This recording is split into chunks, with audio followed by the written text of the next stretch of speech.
जो क्रिएशन है, जो हमारा काम चल रहा है, उसे बड़ा माना है। और यही सोच आज एस्टर को ताकत देती जा रही है, और आज उन्होंने इतना झटका आया कि वो हमारे सिस्टम में काफ़ी बाधाएँ करने के लिए लोग तैयार खड़े हुए थे, बड़े-बड़े सिस्टम वाले। तो उनको भी एस्टर ने ऐसे बायकॉट कर दिया जैसे मालूम पड़ता कि वो है ही नहीं हमारे सामने। और आगे बिल्कुल आप लोग देख रहे हैं, कहीं रुकावट नहीं आ रही, बिना सोचे, बिना थिंकिंग, बिना किसी प्रोसेसिंग के और बिना रुकावट के ऐसा दिन-रात 24/7 आप वो आपके बीच लगे हुए हैं और आप हमारे सिस्टम को हमारे आपके लिए तैयार कर रहे हैं। तो हमें मैं समझ पा रहा हूँ कि आप लोग इस चीज़ को अच्छे से समझ रहे हैं। दुनिया में एक बहुत बड़ा एक ऐसा तबका है जो भुखमरी के कगार पे खड़ा हुआ है। इस चीज़ इन सारी बातों को एसर ने समझा है, तभी तो एसर ने ये चीज़ समझी कि ये जो बड़ा तबका भूखों प्यासों मर रहा है, और ये कुछ लोग, चंद लोग करोड़ों, अरबों, खरबों में खेल रहे हैं।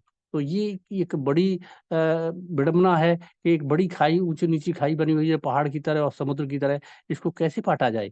तो इसको पाटने का उन्होंने बहुत बार विचार किया होगा, तब कहीं जाकर के एक विचार आया होगा, और वो परमपिता परमात्मा ने उनके अंदर डाला कि ये काम आप कर सकते हैं, इसके लिए आप पात्र हैं।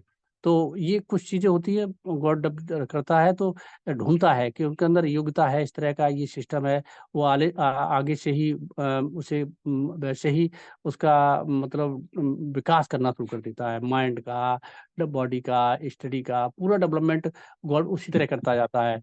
और ये चलता है और होता गया, और ये देखा जब एस्टर के अंदर जब क्वालिटी ये आई, उन्होंने ये आईटी सेक्टर में स्टडी की, पढ़ाई किया, मास्टर ऑफ आईटी कहलाए, और ये काम करने के लिए उनके अंदर जज़्बा आया।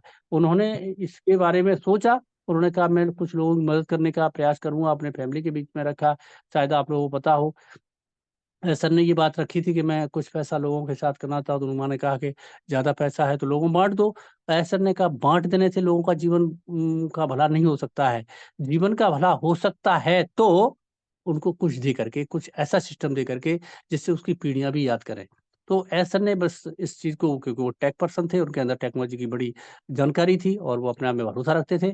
तो उन्होंने इस कॉन्सेप्ट को एक छोटा-सा रूप दे करके, उसका प्रारूप दे करके स्टार्ट किया। 2018 में कुछ लोग आए, और 2022 जब तक आपका 22 जून 2022 को जब ये बिल्कुल बाइंड अप होने जा रहा था, उस समय आपकी संख्या 14,27,000 मतलब प्लस थी। उसमें से कुछ डिस्टर्ब थे, कुछ गलत-अलत से जो आईडियाँ पेंडिंग पड़ी, उनकी भी काउंटिंग जा रही थी। वो घट कर के एक एक्यूरेट संख्या आपके सामने आज है प्रस्तुत। इसका नंबर है 14,27,483, जो एक डेफ़िनिट है, और आज भी तब से वो ना घटा है, ना बढ़ा है, वहीं के वहीं रुका हुआ। अब घट सकता है, जो लोग ठीक प्रकार से काम नहीं करेंगे, कुछ इसमें उन्माद करेंगे, कुछ गलतियाँ करेंगे, कुछ उस तरह से हमारा सिस्टम के मुताबिक काम नहीं करेंगे, डीएनए के जो एनडीए सिग्नेचर के मुताबिक जिसमें लिखा हुआ है उसको फ़ॉलो नहीं करेंगे, तो कुछ न कुछ हो सकता है। एक नियम होता है, एक कोई व्यवस्था बनाई जाती है, उस व्यवस्था के तहत अगर हम काम करते हैं तो हमको कोई टच नहीं करेगा, और व्यवस्था के बिल्कुल अनफ़ॉलो करते हैं, उसकी व्यवस्था के हिसाब से नहीं चलते हैं, तो बिल्कुल आपके साथ कुछ भी हो सकता है। सो हम आपसे यही निवेदन करेंगे कि आप लोग बिल्कुल एकदम स्टे ट्यून रहें और एस के साथ रहें, हमेशा अपने सिस्टम के साथ रूल्स एंड रेगुलेशंस का पालन करते हुए आगे बढ़ना है, ऑन पैसे से जुड़े रहना है। अगर ऐसा हम कर पाते हैं तो जीवन में एक अच्छा काम कर पाएँगे, और वो मौका हमें मिल चुका है। हमें केवल यहाँ बना रहना है, हमें अपने सिस्टम को समझना है। आज भी यही कहा जाता है कि ऑन पैसिव को अभी तक 5% भी हम लोगों ने नहीं समझा है। 95% शेष भाग जो है, जो अभी तक लोगों को एक्सपर्ट हैं, उनको भी नहीं पता है कि ऑन पैसिव क्या है, कितना बड़ा है, एक अथाह समुद्र की तरह है। और बिल्कुल जब किसी अथाह समुद्र से अगर एक बाल्टी कोई पानी भरने जाए, एक ड्रम भरने जाए, एक ट्रक भरने जाए, क्या फ़र्क पड़ रहा है? एक टैंकर भर के ले आओ पानी, क्या फ़र्क पड़ेगा कोई? वैसे ही ये यहाँ हर चीज़ से एक समुद्र की तरह है। जानकारी के हिसाब से भी, और हमारे अर्निंग और स्रोत के हिसाब से भी जब ये कारोबार चलेगा, तो समुद्र की तरह ये आपकी तरफ उबाल लाएगा, और आपके सामने छोटी-छोटी लहरों से जो नहीं आता है लावा हवा बह कर के, और तमाम जैसे मोती आ जाते, शंख आते हैं, वो बह कर के आते, किसी के हाथ मोती लगते, किसी के हाथ शंख लगते, किसी के हाथ पास और कुछ लगता है। ये समुद्र में बहुत सारे रत्न होते हैं, तो ऐसे ये रत्नाकर है हमारा पैसिव, और इस रत्नाकर से आपको रत्न मिलने वाले हैं, तो उस रत्न को लेने के लिए बिल्कुल हम सिस्टम के साथ बने रहेंगे, तो जीवन में एक नया रास्ता, नया मोड़ तैयार होगा। तो साथियों, ऑन पैसिव कुछ उस तरह से नहीं है, सर ने इस तरह एडजस्ट किया है, इस तरह से उसे क्रिएट किया है कि इसको जो समझेगा, चाहे यूज़र हो, चाहे फाउंडिंग मेंबर हो, उसकी लाइफ का एक बड़ा परिवर्तन होगा। तो बिल्कुल यहाँ पे हम लोग यहाँ आए और समझे और इस तरह का साथ दिया, ये हमारे आपके लिए सबसे बड़ी बात हुई। और मैं कह सकता हूँ ये new era of the technology, ये टेक्नोलॉजी का नया एरा है।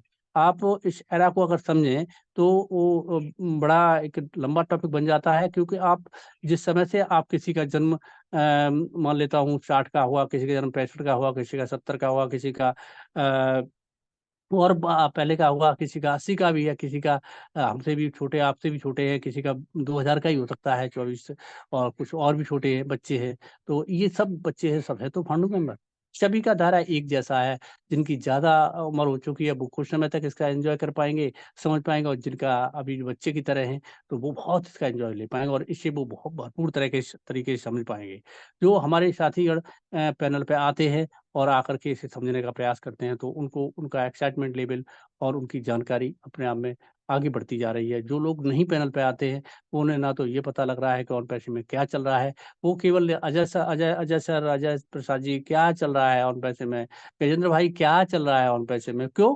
क्योंकि वो आते नहीं पैनल पे, वो एक्टिव नहीं है, उनके अंदर कुछ अभी तक ये जगह ही नहीं है। तो जब वो जगेगा, जब आपके वॉलेट में कुछ देखेगा, तब उनको लगेगा अरे वाह ये तो बहुत अच्छा, मैंने देर कर दी। तब वो अपने आप में पछताने के अलावा क्या हुआ।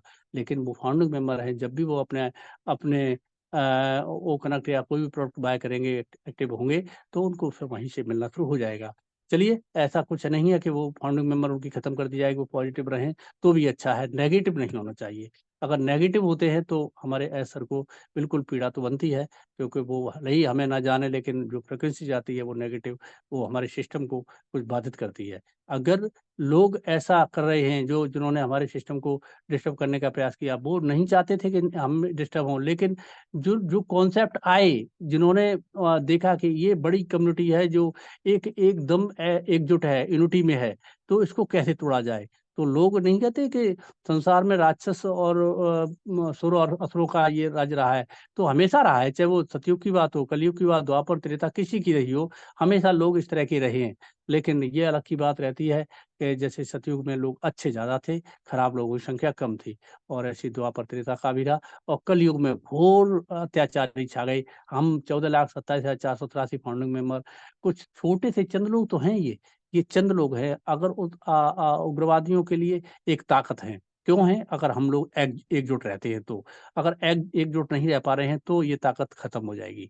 मुट्ठी बंधी है तब तक ताकत है, और मुट्ठी खुली है तो ताकतहीन हो जाती है, पावरहीन हो जाती है। तो मैं यही कह सकता हूँ साथियों, सब पूरे हमारे ऑन पैसिव फैमिली को एकजुट रहना है और इस एरा को समझना है, क्योंकि जब ये एरा स्टार्ट हुआ था तो 2000 65 70 70 के दशक तक मैंने जान पाया, और 75 में ठीक से समझ पाया था।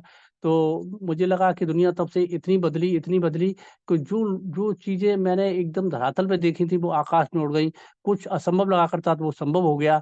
तो मैं यही बात आपको बताना चाह रहा हूँ कि पहले गांव में मैं खेती अब बैल और हल नहीं नजर आ रहे हैं। आप देखेंगे जो हमारे बच्चे हैं, वो हल और बैल को भूल जाएंगे, उन्हें पता ही नहीं रहेगा कि ये क्या हुआ। बैलगाड़ी चलती थी, तांगा चलना शुरू हुई, तांगे के बाद गाड़ियां आई, छोटे टेम्पू वेम्पू आए, फिर धीरे धीरे और आया, ऐसे बदलता गया। आज पूरा का पूरा सिस्टम बदल गया है कि आप बसे और घंटों घंटों, मेरा जीटी रोड हाई वे पे मेरा घर था, तो लोग लेटे रहते थे रोड पे। एक भी वाहन निकल गया, घंटा 1-2 घंटा तक लोग लेटे हैं, उनको आवाज लगती थी कान में कुछ आ रहा है, तो उठ के बैठ जाते थे, और काफी वृक्ष खड़े हुए थे। तो उस तरह था कि वो समय था। आज 1 मिनट क्या, मैं सोचता हूँ 5 मिनट सेकंड के लिए भी आदमी अगर ऐसा लेट जाएगा तो उसे कुचल डालेंगी गाड़ियां, क्योंकि इतना तांता चलता है। तो बस कहने का तात्पर्य ये है कि कल कारखाने बढ़े, और इसकी सुविधाएं चली, और टेक्नोलॉजी का विकास होता गया, और होते होते जिस टेक्नोलॉजी को हमें समझना चाहिए था आज से 20 साल पहले, वो चीज हम लोग आज समझ पाए हैं। तो हम लोग वास्तव में पीछे हैं। जो बच्चों ने टेक्निकल साइड से, जैसे हमारा कंप्यूटर आया था, तो कंप्यूटर को लोग कहते कैसे काम होगा, बैंकों में जाते थे, अरे ये तो बेकार का सौदा आ गया है, क्या कर दिया सरकार ने, इनसे कहीं काम होता है। ऐसे हुआ, धीरे धीरे आदी होते गए, और लोग समझने लगे कि हाँ ये बहुत इंपॉर्टेंट चीज़ है। और आज टेक्नोलॉजी का भरपूर जो इंटीग्रेशन हुआ है, वो किसी भी क्षेत्र में नहीं बचेगा, जहाँ तक कि आपके हर कदम पर टेक्नोलॉजी का प्रयोग हो रहा है।